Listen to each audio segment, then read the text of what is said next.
Hello, and welcome. it's the Graveyard Girls, a true crime and mysteries podcast. Yes. Before we jump into today's episode, I knew you were going to jump into it. We have some things to mention. You can find us on TikTok, Instagram, Facebook, but we're not really on there. So TikTok and Instagram, because Facebook is for old people. It is though. It is. Who posts on Facebook? So yeah, you can find us on there. Under the Graveyard Girls podcast. Yes, we are trying to post more on TikTok. Yes. It's just we have to get used to that. Yeah, because we're just really awkward about it. We are very awkward about it. My tummy's rumbling. Oh no. Oh. Yeah, we also have, you can find us on the website as well, which is graveyardgirls.co.uk. Yes, where you can listen to the podcast. Through that. Yes, you can also email us through that and recommend cases or just give us some feedback if you would want. Yeah. You could also email us directly at the graveyardgirlspod@gmail.com. Yeah. For any reason. Recommend cases. If you could rate and review us on wherever you listen, that would be helpful for us as well. Help. I think that's all of it, isn't it? We have Patreon. Oh yeah, we have Patreon. So we're under the Graveyard Girls again. Yep. For that. We have several different tiers. The first tier is just support for the show. Yes. And the next tier up, that will unlock bonus episodes for you. Yeah, every week we present bonus. Case. Yes. More episodes. Yeah, and at the moment the Witch Trial season is still available on there. That's the full season. It will always be there. On there, yeah. So, but to get the full season, it has to be on Patreon. And then we have the top tier, which also, if you subscribe to that, will also throw in a t-shirt. Yes. So, and that t-shirt will be exclusive to Patreon. We won't be adding that to any of our other merch when that comes along. So yeah, that'll be a Patreon exclusive. So if you want to join us for that, you can do. Also, last episode we mentioned that we're going to be doing something that's still coming up. That's a few weeks away now. Is it? Because I think this might be in the same week. Oh no, this is next week, isn't it? It's fine. Sorry. We're doing I was like, is this the week? No. Okay. So yeah, that's coming up in a few weeks. We won't say anything yet, but I'm very excited. Yes. I'm very nervous. Yeah, when we decide to drop that information, we'll probably do it through Instagram and TikTok. So make sure you're following us on there. Yes. For the big reveal. That's only a couple of weeks away. Yeah. I'm very nervous. Different. It's a bit different. It's something... It is and it's not something I've worked on a long time. It's incorporating things I've worked on a long time. We had a few little projects that we thought about before we started the podcast. Mm-hmm. And we sort of wrote down some notes and stuff for bits, but we never really took it any further. And I think we've sort of gathered on, settled a few more ideas. So we wanted to sort of put this out there and see how it goes. Yeah, and then hopefully that will link to another idea that we had. Yes. But all will be revealed very soon. I know, it's all very cryptic, isn't it? I like to be cryptic. Yeah, it's very good. But yeah, I think that's everything, I think. Yeah, I think so. So we can jump into today's case. Yeah, well, today's case is called The Phantom Pea Flinger and the Flying Flowerpots. Okay, so it's basically some ghost mysteries. Now, the first one is still a mystery. The second one isn't. So I'm going to take you back to the Victorian era and Victorian London, to be precise. Okay. Now, it's obviously a very superstitious sort of time, so a lot of ghosts creep up. But I'm not entirely sure they are actually ghosts. Is this like my Cock Lane ghost? Yes, but it's not actually a ghost. Yeah. The second one, which I'll get on to obviously in a little while, someone was actually convicted of the crime, but I feel like these ghosts come about of petty criminals, but the whole superstitious time, it's very good, and you can see how ghosts suddenly come about. Okay. So the first ghost I'm going to tell you about is the Phantom Pea Flinger. So the first man was apprehended, but I'm not convinced it was him at all. And the second one is solved, but it amused me, so I had to include it. So this first one. So, the Phantom Pea Flinger, better known as the Peckham Ghost, would spring into action in 1872. Just before 7 p.m. on Sunday the 10th of November, a Miss Margaret and Constance Carver were preparing to go to church with their governess, Mary Prentice. Margaret, the younger of the two girls, opened the carriage door and stepped out onto the driveway. The nearest gas lamp was not lit. It was dark out, and she became alarmed as she noticed a ghostly white figure. Mm. With its arms outstretched, the figure leapt across the drive. So, quite startling, to be fair, I think, especially if you're a child as well, because I think they're only about 10 or 12 here. Yeah. So, coming down from the carriage, steps Constance and Mary also spotted the spectre. He would disappear as quickly as he appeared. That night, an extensive search of the garden and the grounds were made, but there was no sign of the spectre. That was until the morning when an examination of shrubbery showed that something or someone had been hiding in the bushes near the house. A peeping Tom? Possibly. This was not the first sighting, nor would it be the last of the Peckham ghost. Oh. Have you heard of the Peckham ghost? I don't know. Maybe. He's quite it's a not famous a one. A pea flinger. I've not heard of a pea flinger. There's pea flinging involved. No, I think this ghost is supposed to murder people, so it might not be the Peckham. No, it's not this one. Okay, so I could have a good mystery for you, Natasha. So the ghost was always identified as male, first seen outside on a oak church where he vaulted over walls and fences. So he's a very active ghost. It's getting a bit Spring Hill Jack vibes. Yes, and he's a few years before this, but when the Peckham ghost comes out, a lot of people make references to him because this is what they feel like it's like. So they think he's come back, he's sprung again. Okay. I'm also imagining a man running around with a sheet over him. Mm-hmm. I might later explain that. Okay. So, he was said to measure over 6 feet tall and was said to approach his victims with his arms outstretched. So, is it like a zombie? No, like outwards, like he's going to come and get you. Oh. Yeah. So, very scary. No, I don't like that. So, I understand why people were scared. Mm-hmm. So, obviously, rumours would very quickly spread and unnerve people of South London. The ghost would go on to frighten dozens of people, mainly picking on women and children, easy targets. Mm-hmm. So he materialised from the shadows, gleaming in his white apparel, making odd noises. What kind of odd noises? All sorts of odd noises. Normally like groans, or some of them were like ticking noises, like a sort of thing. Yeah, it's weird. Some would later claim that he wore a grey curly-haired wig. I don't know why. There was also tappings and window rattlings in the night and suggestions of peas being flung at window shutters. So I'm guessing when they've then got up afterwards in the morning, they've noticed peas on the ground under where the window ledges are. Hence the phantom pea flinger. Okay.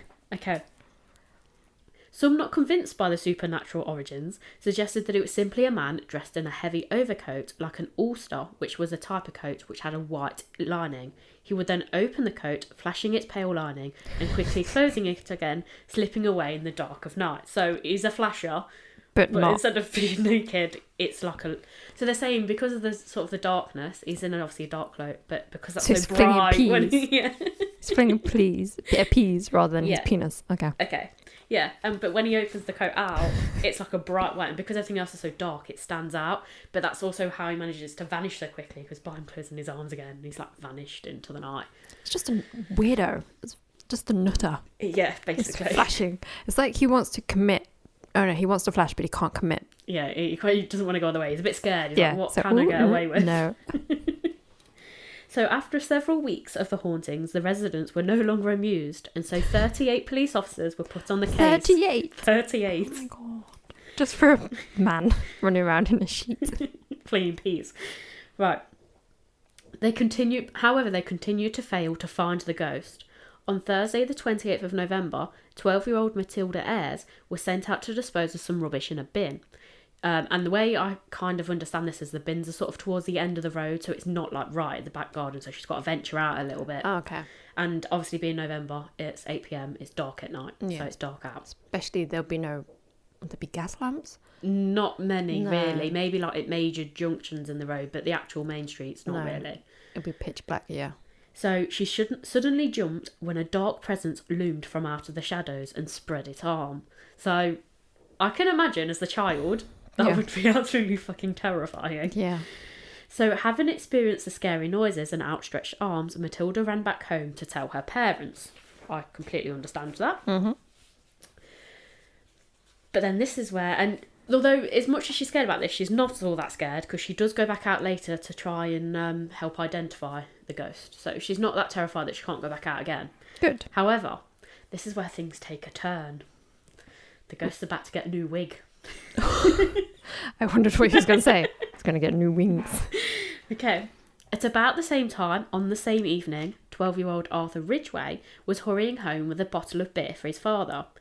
Being neighbours to the heirs, it was no surprise he should encounter the same ghost just a street away. Arthur was so frightened by what he saw that he dropped the beer and ran away. Within seconds, however, he made the quick decision of what would scare him most, the ghost or his angry father. Yeah. Because by all accounts, his father had a bit of a drinking problem. Yep. So he decided he's more scared of his dad. And not wanting to go home empty-handed, he turned back to retrieve the bottle. He knew what the ghost looked like now, so maybe it wouldn't be as frightening as it was before. He did indeed see the ghost again, but something had changed. It was now sporting a curly-haired wig. I don't know why the wig isn't supposed to be a disguise. I'm still picturing like a man with a sheet and now it's like a wig. But yeah, I know I'm also that's thinking wrong. a court wig. Yeah, that's what I was thinking. But now it's like the Eddie Munson kind of wig. Oh, no. Sorry. Does he have like... Where is he storing his I wigs? don't know, in his pocket? I feel like these overcoats have quite big pockets. Big pockets, yeah. Yeah, because like you have hunting ones that you can put rabbits in. Yeah. So I think maybe he's got like one like that. Yeah, He's so, just pulling wigs out and look. popping them on his head to So- change his disguise. Is it so he can run away quickly? I don't know. Because like someone would be like, the assailants got short hair. He quickly popped a wig on. So Or he doesn't this, have to peg it and then goes, oh, well, it's definitely not him because he's wearing a wig. so, no, that man's wearing a wig. It's him. I don't know. Weirdos. Okay, so news spread, bringing local men out into the streets. They were to see an odd figure nearby throwing peas at window shutters, just like the ghost was supposed to have done on the odd occasion. I'm also getting like Brian vibes. Yeah, a little bit. Sorry, Brian, but I do. It's just because you're mischievous that I could see him doing it. Yeah, he would. Yeah. He'd do it just to wind everyone up. They pursued the figure to a house in Summer Road. Disappointed he did not pass through the closed door, and proving in fact to be very much a real person, he was quickly apprehended. So it's killed the whole thing of a ghost. It's very much a real man now. On Friday the 6th of December, a man by the name of Joseph Munday, aged 43, appeared in court where he identified himself as a labourer with no fixed abode, so he's homeless. Yeah. He was charged with loitering and frightening Matilda Ayres, Arthur Ridgway, as well as others. The arresting officer, Police Constable Hills, was called to the stand where he said he apprehended the man who at the time was wearing a dark overcoat with a long white smock underneath, so hence the white. So if he was to do the flashing, it would have the same effect, supposedly. Yeah. He was also carrying a stick wrapped in another black overcoat. Is that to change his disguise again? I'm a little bit confused, but no one before mentioned the stick. Maybe, because then he could use the stick and like use that as like he's hobbling along. That's his disguise. No one's going to think But- he was... Yeah, but then I'm also thinking if he's homeless, is he carrying all of his belongings? Oh, maybe. So that was my other thought. Yeah. So, smock or no smock, the popular description of the ghost being over 6 foot did in fact not match Joseph Munday's description. He was a much smaller, brawnier man, so short and stocky. I know why he's so tall. It's all those wigs. It's got so many. Yeah, it's got so many on. Or That maybe he's he 6 lost foot. the other stick and they were stilts. Oh. Yeah, maybe. But yeah, so basically they've sent him into prison. They're like, this is the Flinger, but actually his description, bar the coat and the white smock, doesn't actually match. So we've got a bit of a problem here. I mean, he's homeless and now he has a bed. It's kind of a good... Maybe... That's not good. No, it's not. That's not good. But yeah, so Joseph would go on to defend himself by saying he was as innocent as a newborn baby. Oh. The press, what I could also work out as well, I don't think he was the brightest of sparks. So I'm thinking a little bit, is it Lenny? Yeah. Holes. Is it Holes? No, I made that up. It's not Holes. I was thinking of like Of Mice and Men. Yeah, that's what I meant. Holes. Why did I go Holes? I don't know. The Disney film? No, it's not. No, It's the thing that's where they're holes. in it's like the weird Yeah. jail. Why did I go holes? You're thinking of holes, I don't know. I don't know. Of Mice and Men, yeah. I'm thinking it is of Mice and Men Yes. then he's in, yeah. That's who I'm thinking of. So I didn't know if he was a little bit like that. So I feel a bit sorry for him already. I do like that he defended himself and he's like, I would never do this. I don't think he would. But like, what is the crime? I don't know. Scaring people. People do that now. It's not a crime. I know, but at the time it was seen like those terrorised people. So true. unfortunately for him, when he was searched, peas were found in his pocket. Right. However, he said they were a snack for when he got peckish.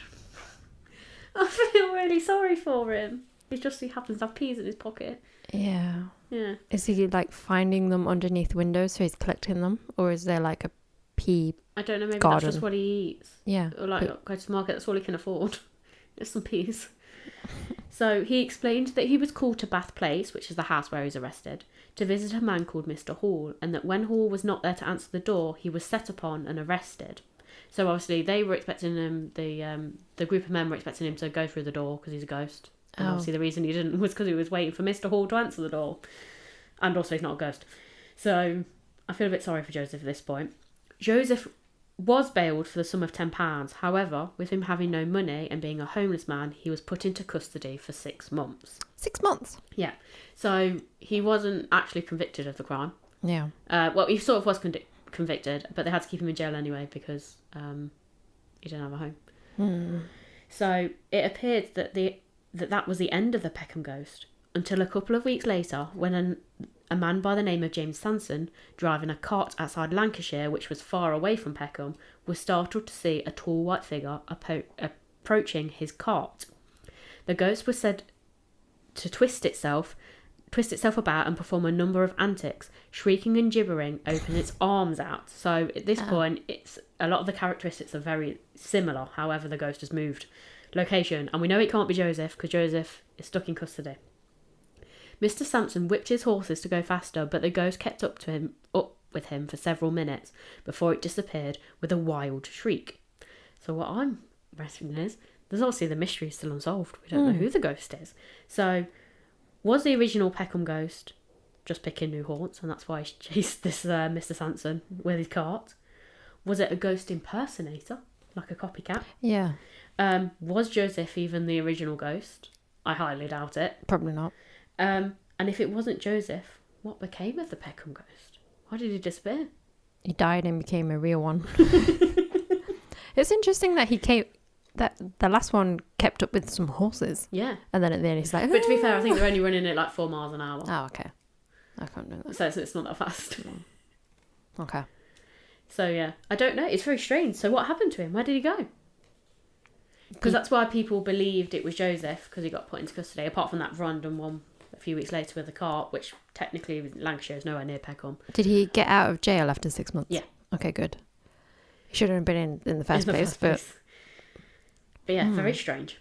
So we still have the mystery of the Peckham ghost. Was this like someone having a mental breakdown? I kind of think it does sound a bit like that, but I also feel like it sounds a little bit like teenagers taking the piss. Yeah, a little bit. Because they're not stealing anything, they're just scaring people. And throwing peas. Peas is obviously a commodity. You can get them from anywhere at this point. Peas are easy to grow though, aren't they? You can easily grow them in your garden. I feel like it would have been a staple diet food ingredient. It's strange. The pea flinging ghost. Yeah. So we don't know what happened to him.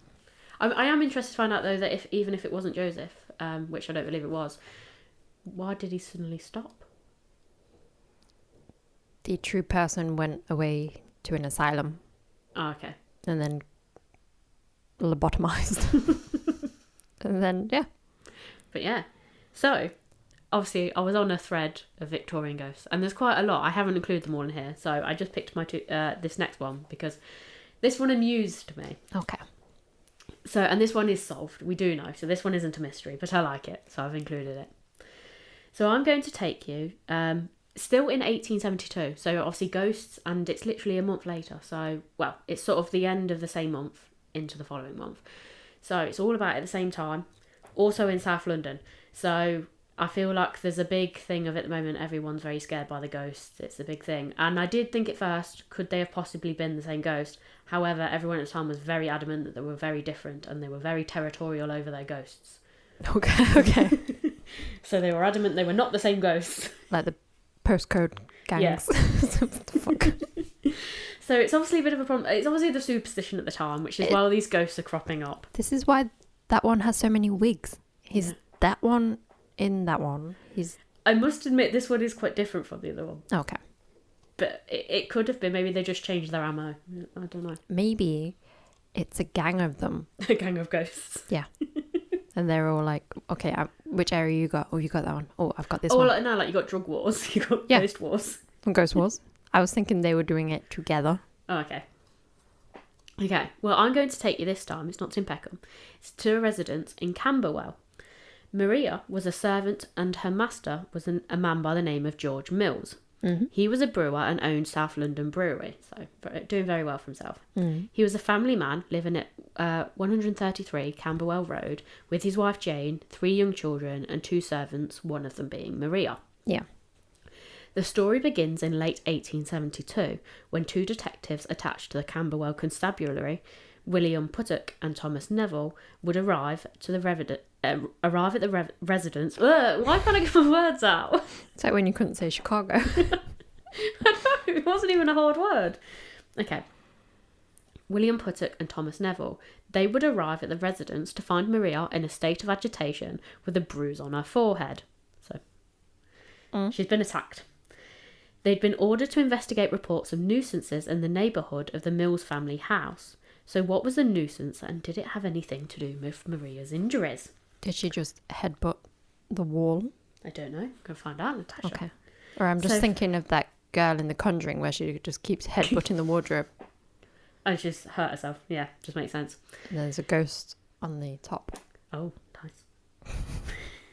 So for several weeks, the houses along the same stretch of Camberwell Road had been subjected to some strange happenings.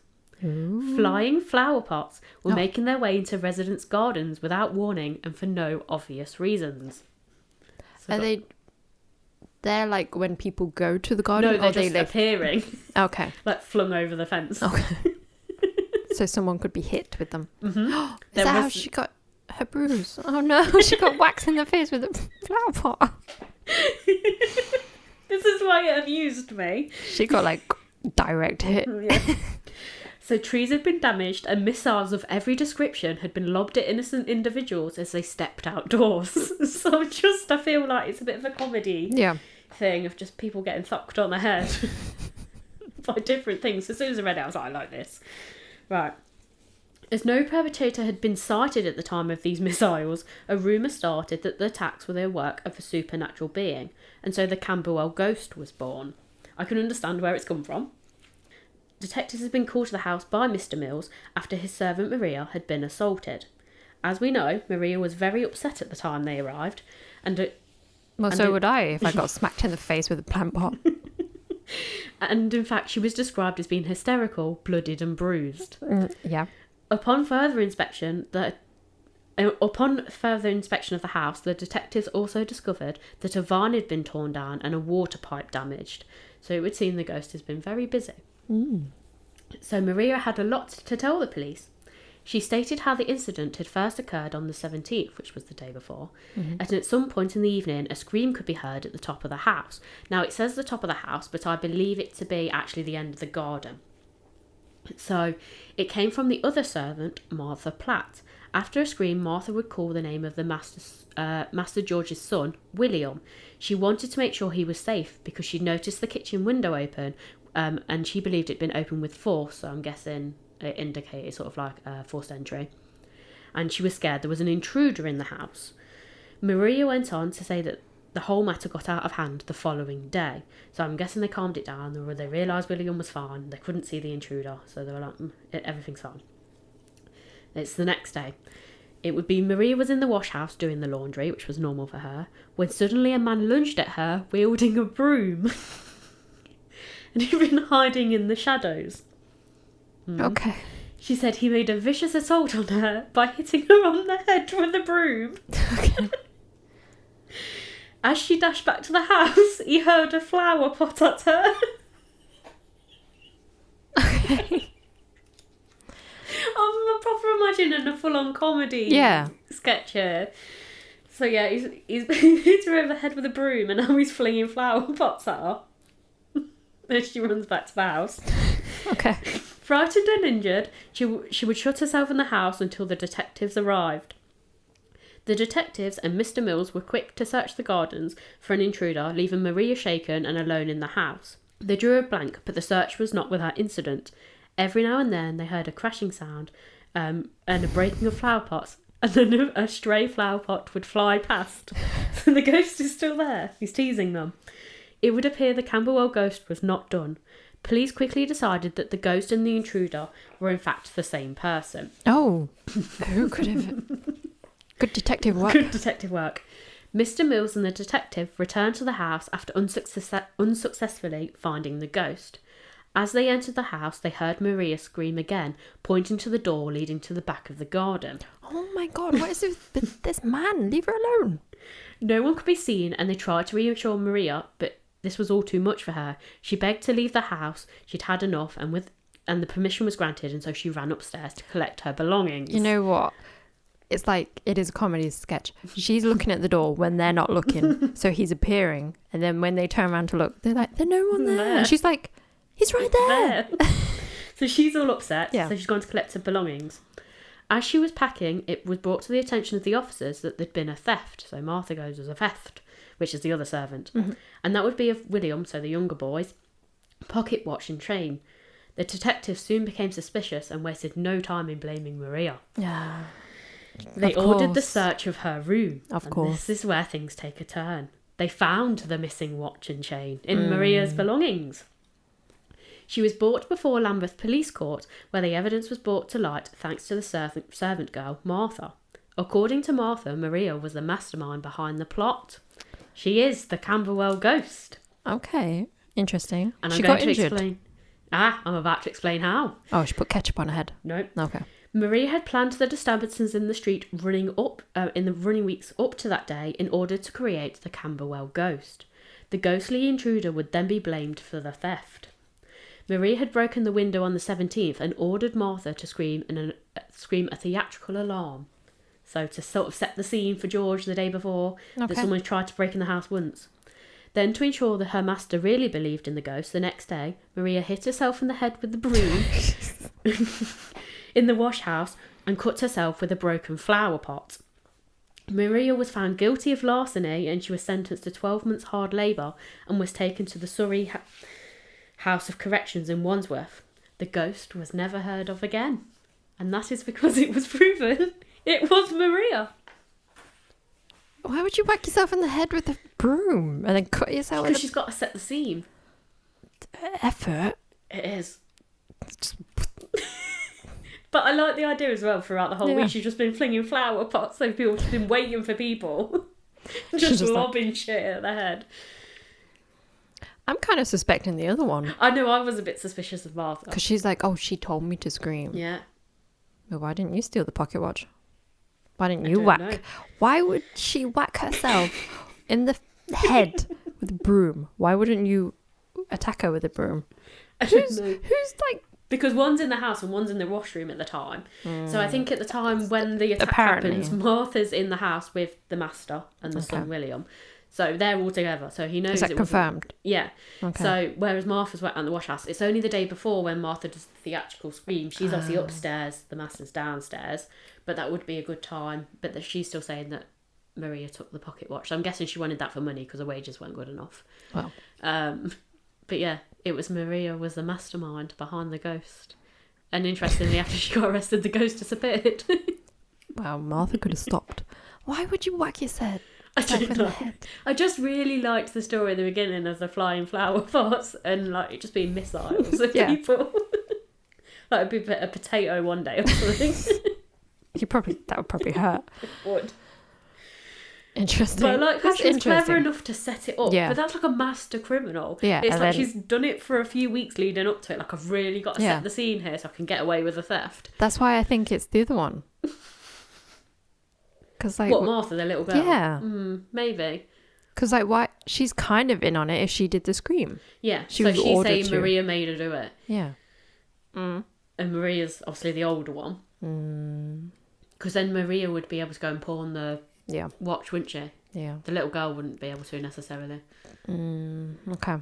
But yeah, I just thought it was a good one. It started off with the ghost. This is why I like the Victorian era, because they believe in stuff like this. That like anyone's doing it.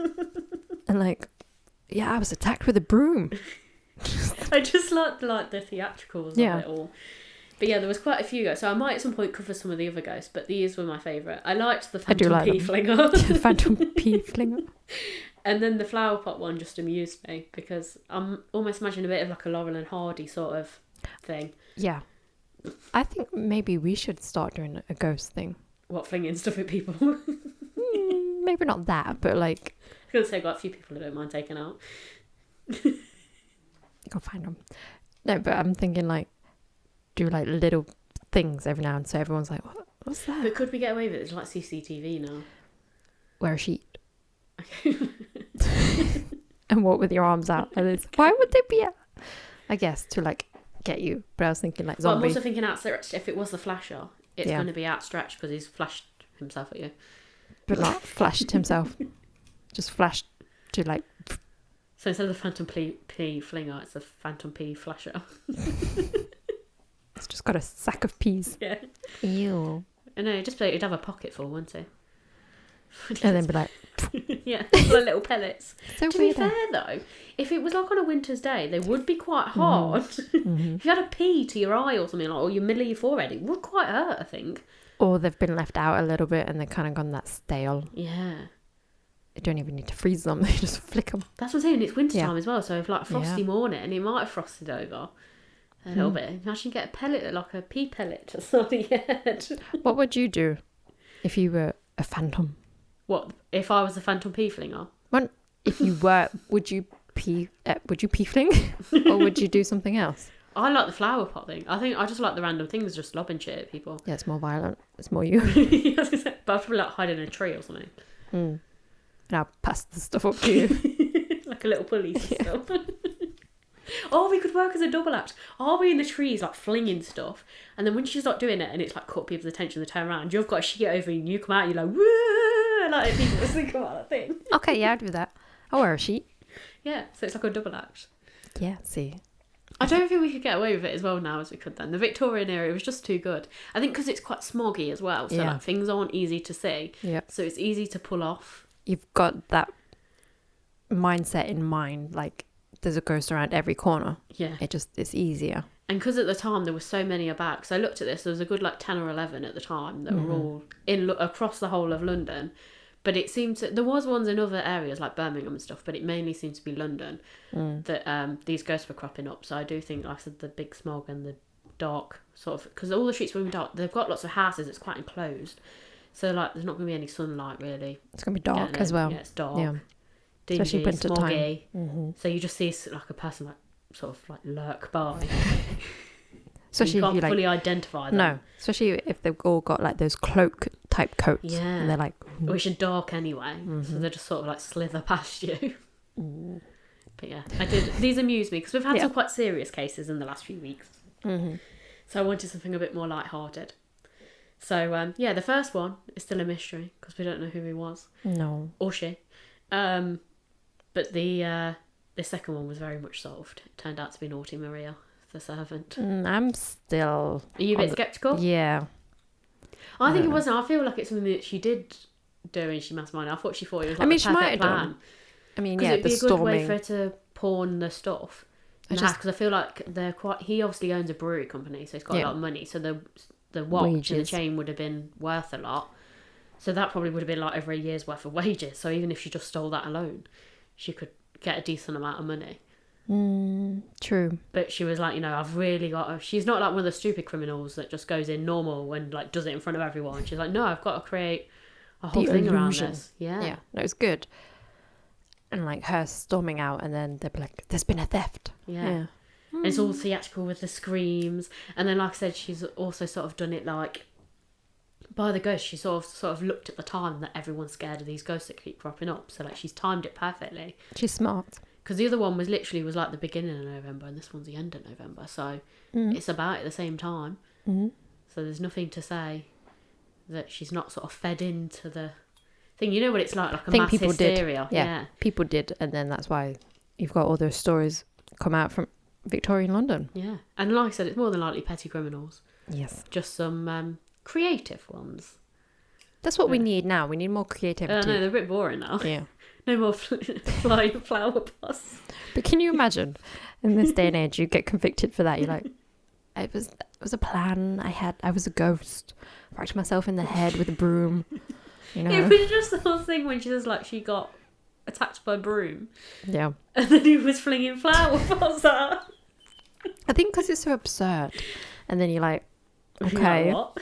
Yeah, exactly. It makes but you... even one of the neighbours, if one of those missiles, like, imagine like, I know it was winter, but imagine if it had been a bit nicer like the summer, like you go out, sit in the garden, you just sit down in your little chair and then a flower pot comes flying over the fence. That's what I wondered. Like, were they there the next day or someone literally saw it land? Yeah, no, they were in the air at the time. Okay. But at the time, they couldn't see the perpetrator. So it was like, it must be a ghost. Obviously. Yeah. So Maria was just obviously very well disguised when she was doing it. She had her invisibility cloak because she's a servant. Yes. And then they cannot be seen. So that was interesting. No, I liked it. I really liked it. I just thought it was a funny one. Bit light-hearted. Yeah. And something a bit different. So I thought you might enjoy it. I know you like ghosties as well. I do. I thought it was a good one. Hopefully the listeners enjoyed it. I'm sure they did. But yeah. In the meantime, keep creeping. And we'll keep digging.